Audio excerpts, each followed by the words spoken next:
Unfortunately, there's a big misconception out there about what it takes in terms of hours spent to build a really big startup. A lot of people believe that they've got an app idea and they believe that they can build an app, put it on the App Store or Google Play, and suddenly get 1 million users and millions of dollars. Or they might have a physical product idea and they believe that they can just whack it up on a crowdfunding website like Kickstarter, and then they'll just get millions of dollars pledged to them, and then off it goes whilst they stay in their day job or continue running their small business. So it's just not the case. If you were going to start a small business like a cafe or maybe a trade business, and you had to run it on your own, obviously you would commit to it full time. And startups statistically are even harder than those businesses. They take a lot of work. You have to raise money from investors. You have to hire a lot more staff pretty quickly. So it's a really big journey, and there's a lot of commitment required. So I don't know where this illusion has come from, but you absolutely need to commit full time.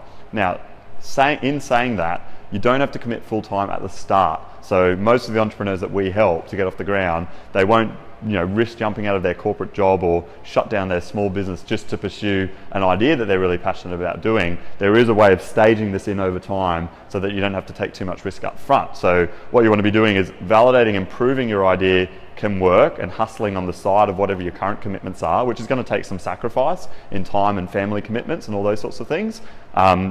Prove it on the side and get it to a point when you can raise your pre-seed investment round, so raise your first 100 or 200 grand so that you don't have to fund the whole journey yourself. And once you raise that money, then you can jump out of your full-time commitments to pay yourself a small, very small salary to focus on the startup full-time. So that's the way that you transition into it, and just keep in mind you absolutely need to focus on the startup full-time pretty quickly within the first sort of 6 months of you starting to really give it the best chance of succeeding.